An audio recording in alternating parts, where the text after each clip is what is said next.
नमस्कार बच्चों, आइए बच्चों आज हम इस वीडियो के माध्यम से एड ग्रेड अभ्यास पुस्तिका कक्षा 7 विषय गणित इसके माध्यम से हम समझेंगे अध्याय 13 घातांक और घात।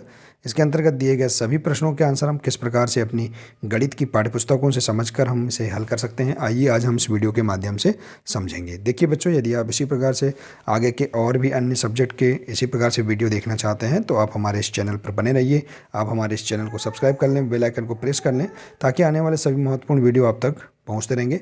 तो आइए देखते हैं, प्रश्न पहला है 128 को 2 की घात के रूप में लिखिए। देखिए यहाँ जो 128 है इसको हम 2 की घात के रूप में लिखेंगे। तो देखिए हम इसके अभाज्य गुणनखंड पहले निकाल लेंगे इस प्रकार से। देखिए 128 के अभाज्य गुणनखंड हम इस प्रकार से निकाल लेंगे और अब हम देखेंगे इसके गुणनखंडों को इस प्रकार से लिख देंगे। देखिए 128 बराबर 2 गुणा 2 गुणा 2 गुणा 2 गुणा 2 गुणा 2 गुणा 2। तो देखिए यहाँ 2 कितनी बार आया है, 7 बार आया है, तो हम 2 की घात 7 इस प्रकार से हम यहाँ पर इसको 27 को 2 की घात के रूप में लिख सकते हैं। ठीक है बच्चों, आइए इसी प्रकार से देखते हैं अगला प्रश्न। a की घात 5 b की घात 4 c की घात 2 का प्रसारित रूप लिखिए। तो देखिए इसका प्रसारित रूप लिख सकते हैं हम। a को 5 बार लिखेंगे, a की घात 5 है अर्थात a को 5 बार। तो a गुणा a गुणा a गुणा a गुणा a गुणा b को हम 4 बार लिख देंगे और c को हम 2 बार लिख देंगे। तो इस प्रकार से हम इसका प्रसारित रूप लिख देंगे। ठीक है, इसके बाद देखिए अगला प्रश्न है बच्चों, 8 की घात 5 भागित 8 की घात 5 का मान ज्ञात कीजिए। तो देखिए हम इसको 8 की घात 5 भागित इसको हम 8 की घात 5 को हम इस प्रकार से लिख सकते हैं नियम गुणधर्म के अनुसार। देखिए यदि m की घात देखिए यहाँ पर यदि किसी संख्या की घात यहाँ समान है तो ये संख्या, ये जो घात हैं ये क्या होती हैं, घट जाती हैं। देखिए इस प्रकार से भाग देने पर घातें घटती हैं और गुणा करने पर घातें जोड़ती हैं। तो देखिए 8 की घात 5 ऋण 5 हम इस प्रकार से लिख देंगे। अब यहाँ पर क्या होगा, 8 की घात 0, अर्थात 8 की घात यदि किसी भी संख्या की घात यदि 0 रहती है तो उसका मान सदैव 1 रहता है। तो हम इस प्रकार से क्या लिख देंगे, यहाँ पर 1 लिख देंगे तो इसका मान 1 प्राप्त हो जाएगा। इसके बाद देखिए अगला प्रश्न है इसी के अंतर्गत, 2 की घात 0 3 की घात 0 गुणा 4 की घात 0 का मान ज्ञात कीजिए। तो देखिए बच्चों 2 की घात 0 गुणा 3 की घात 0 गुणा 4 की घात 0 का हम मान देखेंगे। अब यहाँ पर 2 की घात 0 अर्थात 1 इसका मान होगा, 3 की घात 0 अर्थात इसका मान 1 होगा और 4 की घात 0 अर्थात इसका मान 1 होगा। अब 1 गुणा 1 गुणा 1 बराबर क्या होगा, हमें 1 ही प्राप्त होगा। तो हम इस प्रकार से इसको हल कर सकते हैं। इसके बाद देखिए अगला प्रश्न है बच्चों, देखिए यहाँ पर दिया है,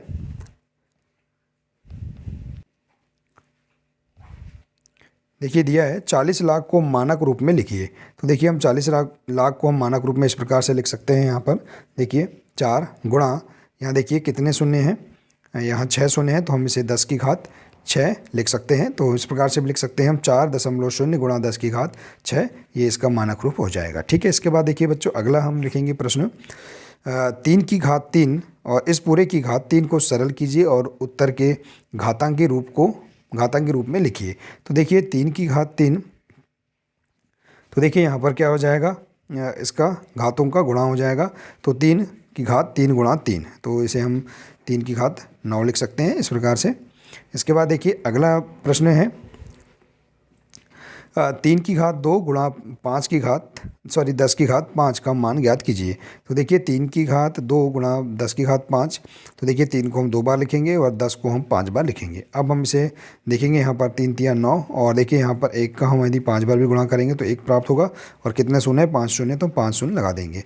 तो 9 गुणा यहाँ कितना आ जाएगा,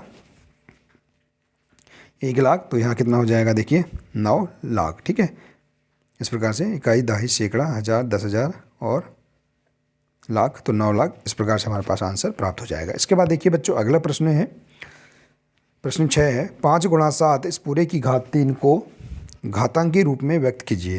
तो देखिए इसे हम घातांकी रूप में इस प्रकार से व्यक्त कर सकते हैं, 5 7 35, इसका गुणा कर देंगे, इसकी घात 3, अर्थात हम इस प्रकार से इसका आंसर आसानी से प्राप्त कर सकते हैं। इसके बाद देखिए बच्चों अगला प्रश्न है, ऋण 4/7 इस पूरे की घात 5 को प्रसारित रूप में लिखिए। तो देखिए ऋण 4/7 इस पूरे की घात 5 का प्रसारित रूप देखिए, तो हम देखेंगे यहाँ पर, यहाँ जो 5 है ये 4 की घात भी 5 है और 7 की घात भी 5 है, तो हम इसे इस प्रकार से लिख देंगे, ऋण 4 गुणा ऋण 4 गुणा ऋण 4, 4 को हम 5 बार लिख देंगे और 7 को हम 5 बार लिख देंगे। तो इस प्रकार से हम इसका प्रसारित रूप कर सकते हैं।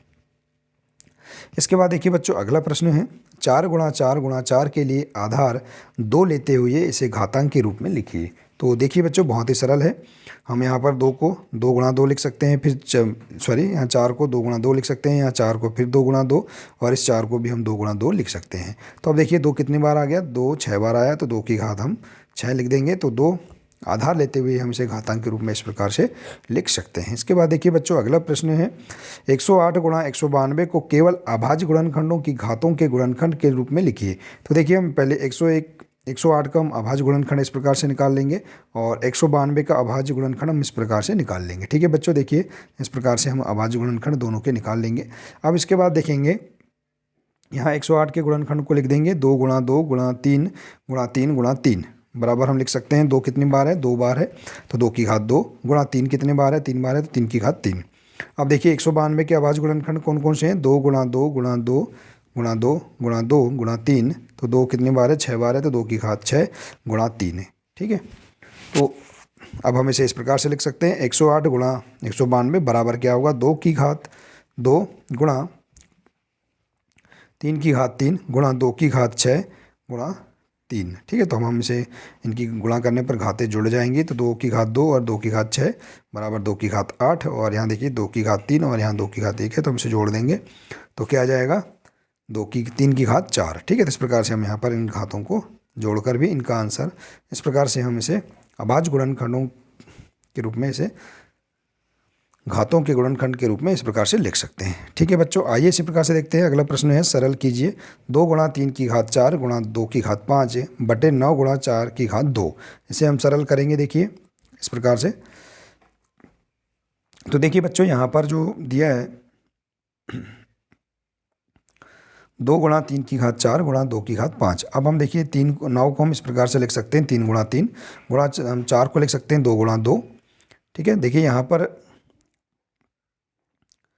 यहाँ 4 को हम इस प्रकार से लिख सकते हैं, देखिए 4 गुणा 4 अर्थात हम लिख सकते हैं 2 गुणा 2 गुणा 2 गुणा 2। ठीक है, तो इस प्रकार से आ जाएगा। यहाँ देखिए 2 की घात, आप देखिए यहाँ 1 है और यहाँ पर 5 है, तो 2 की घात 6 हो जाएगा और 3 की घात 4। ठीक है, धन यहाँ 3 की घात 2 और यहाँ 2 की घात 4। ठीक है, इस प्रकार से अब देखेंगे हम यहाँ पर ये बटे में है, तो देखिए 2 की घात 6 और ये 2 की घात 4, इसे हम क्या लिख सकते हैं 2 की घात 6 ऋण 4। ठीक है, बटे में है तो भाग में है तो घातें घट जाएंगी।